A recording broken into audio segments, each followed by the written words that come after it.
Hai, Assalamualaikum, salam sejahtera. Okey, kita berjumpa lagi. Dalam video kali ini kita dah masuk bab 9, iaitu kimia industri. Okey, dalam bab 9 ni sebenarnya ada 3 subtopik yang kamu akan belajar, iaitu yang pertama 9.1 alloy, yang kedua kaca dan seramik, dan yang ketiga polimer. Polimer ni lebih mengkhusus kepada getah. Jadi, dalam bab 9 ni kita belajar semua bahan yang digunakan di dalam industri. Besi, logam, kaca, seramik dan juga getah. Okey, getah plastik. Itu semua bahan-bahan yang digunakan dalam industri lah. So, kita back kepada fokus kita hari ini, iaitu topik 9.1, iaitu alloy. Apa yang dimaksudkan dengan alloy ni? Okey, sebelum ni kita dah belajar tentang logam kan? Okey. Logam ni, kalau kita sebut tentang logam, dalam jadual berkala sebelum ni pun dah cikgu ada sebut, semua logam di dalam dunia ni dalam bentuk, siapa tahu bentuk apa? Dalam bentuk pepejal. Okey? Semua jenis logam dalam dunia ni dalam bentuk pepejal kecuali satu. Siapa ingat apa dia yang satu tu? Okey, dia ada dalam termometer. Okey, kecuali satu, iaitu mercury. Mercury dia logam tapi dia bukan bentuk pepejal, dia dalam bentuk cecair. Okey. So, apa kena mengenal logam tu dengan alloy?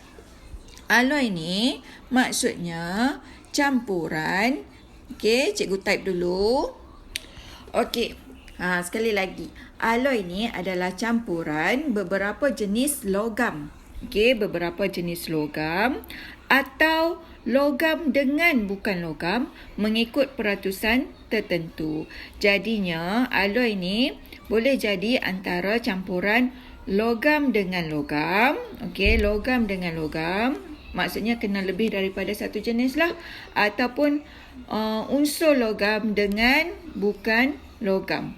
Okey, dengan syarat mengikut peratusan tertentu. Okey, ada perkataan kata kunci kat sini cikgu dah jadikan huruf besar. Okey, so ingat alloy adalah campuran beberapa jenis logam, maksudnya logam dengan logam, okey, ataupun logam dengan bukan logam mengikut peratusan tertentu. Okey. Okey, lihat pada rajah. Okey, tadi cikgu dah abang dah, logam dalam bentuk pepejal kan. Kalau pepejal, susunan atom dia macam ni kan. Dia rapat-rapat dan mengikut baris. Okey, so kita ambil contoh dekat sini logam logam tulin. Okey, logam tulin ni biasanya dia terdiri daripada bahan yang sama. Contoh besi. Besi ataupun nama lain dalam sains kita panggil ferrum.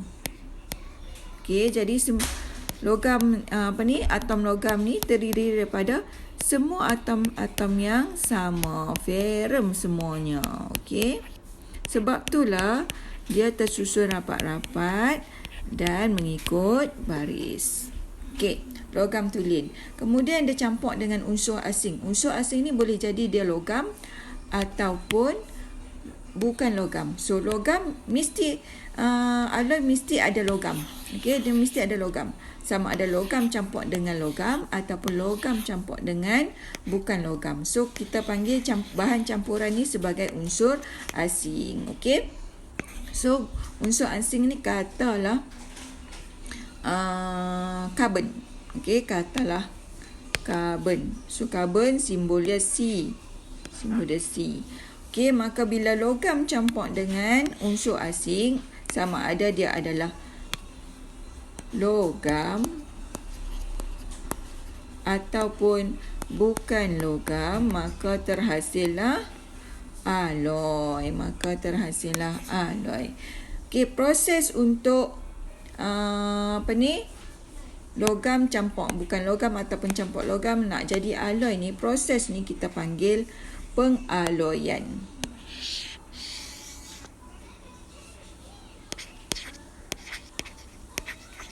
Okey, proses nak hasilkan alloy ni nama dia proses pengaloyan. Okey, untuk silibus kamu terdapat beberapa alloy yang perlu kamu tahu. Okey. 5 saja. Okey, bukan beberapa, 5 sahaja.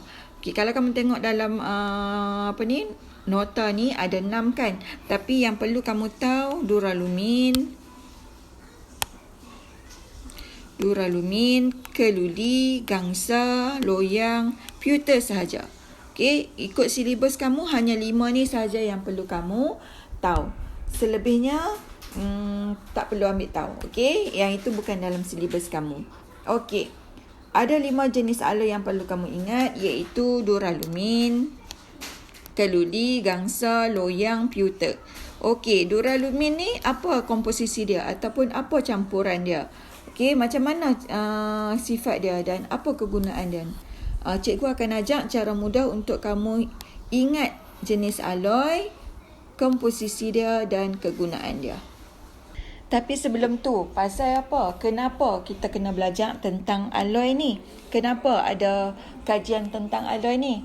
Okey, macam kita tahu, macam besi contohnya, logam kan, sejenis logam kan. Besi ni memang sifat dia keras, tapi dia ada kekurangan dia. Kalau terdedah kepada cuaca, panas, hujan, dia mudah berkarat. Jadi bila kita belajar tentang alloy ataupun kita kaji tentang alloy, sebenarnya kita nak menambah baik sifat logam tersebut supaya dia menjadi lebih kuat, lebih keras, lebih tahan karat. Okey? Sebab itulah kita buat, kalau kita buat pagang tu kita guna stainless steel sebab dia tahan karat. Okey, stainless steel tu ataupun steel tu, keluli tu adalah salah satu jenis alloy. Kalau kamu tengok kat sini ada kan keluli.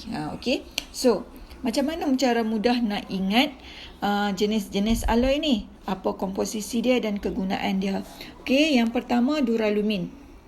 Cikgu ajak cara mudah. Okey, kamu tengok dekat sini komposisi dia, ada aluminium, ada kuprum, ada magnesium, ada mangan kan. Cikgu ringkaskan kepada 3 perkataan. M untuk mangan dan magnesium, A untuk aluminium dan K untuk kuprum.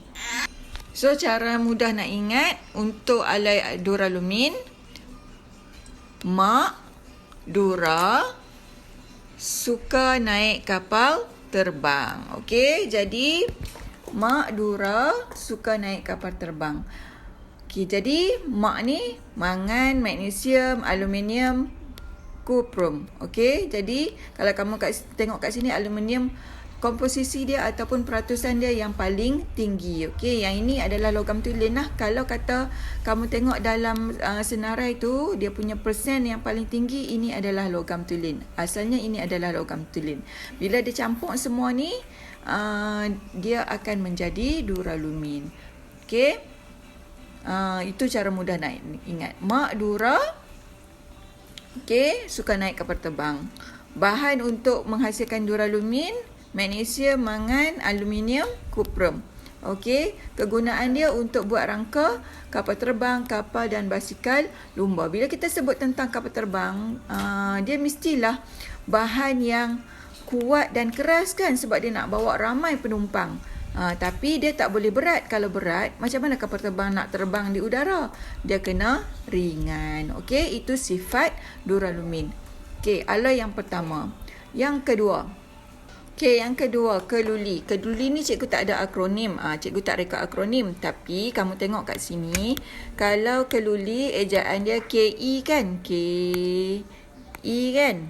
Okey, jadi KI ni kalau kamu jumpa KI, kamu tukarkan K tu menjadi huruf F. Okey, menjadi huruf F. Okey. Menjadi huruf F. Jadi fer kan? Okey, jadi fer ni ringkasan bagi perkataan ferrum. Ferrum tu nama sain. Nama biasa adalah besi. Okey, besi. Jadi keluli dia ni dibuat daripada ferrum ataupun hasil campuran ferrum, iaitu besi dengan karbon. Okey, jadi keluli, kamu nampak perkataan keluli, K tu kamu tukar jadi F, jadi kamu nampak Fe. Jadi apa ni? Ingatlah bahan dia adalah ferrum ataupun besi 99%. Kemudian campur dengan karbon. Kalau keluli, kalau kita tak cakap pun cikgu rasa kamu tahu. Okey, jadi dia bersifat keras, kuat dan tahan kakisan. Maksudnya tahan kakisan kat sini tahan karat. Okey, jadi dia digunakan untuk buat rangka bangunan, jambatan dan ataupun rangka kenderaan. Macam rangka kereta ni kan. Ni cikgu lukis kereta ke apa ni? Okey. Macam tak macam kereta pun tak apalah. Okey, jadi keluli terhasil daripada campuran besi dan karbon dan digunakan untuk buat rangka bangunan, jambatan, kenderaan dan mesin. Okey. Next. Okey, kalau gangsa pula kita ambil perkataan geng kat depan. Kuti. Jadi geng kuti berkilau macam patung hiasan. Okey, geng kuti, gangsa, geng kuti. Okey, gangsa diperbuat daripada campuran kuprum 88% dan timah 12%. Sifat dia berkilau. Sebab kalau keras dengan tahan kakisan ni, tahan karat ni, semua jenis logam, semua jenis alloy sifat dia keras dan tahan kakisan. Yang ni senang nak ingat. Jadi gangsa ni kita ambil sifat dia yang ekstra sikit, iaitu berkilau. Gangsa, gang kuti diperbuat daripada kuprum dan timah. Sifat dia selain keras dan tahan kakisan, berkilau dan digunakan untuk buat pingat. Yang tu tak payah cakap pun kamu tahu, sebab tu kamu dapat pingat gangsa kan.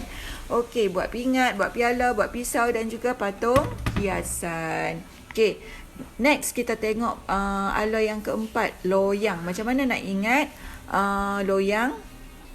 Okey, loyang kita ambil yang kuzi. Maksudnya loyang diperbuat daripada kuprum dan zinc. Okey. Yang kuzi suka alat muzik. Okey, suka alat muzik. Kalau kita buat alat muzik, mestilah dia berkilat. Okey, logam dia mestilah tahan kakisan ataupun tahan karat dan kuat. Okey, jadi nak ingat loyang, yang kuzi suka alat muzik. Okey, loyang digunakan untuk buat alat muzik, loceng dan tombol pintu. Okey, bahan dia loyang. Dan alloy yang terakhir, pewter. Macam mana nak ingat pewter? Okey, yang ini cikgu kembali macam dengan cara nak ingat duralumin tadi. Kita ambil ringkasan T, A, K. T untuk timah, A untuk antimoni dan K untuk kuprum. Pewter tak seteguh barang hiasan. Okey, kita ambil sifat dia yang berbeza sedikit. Teguh.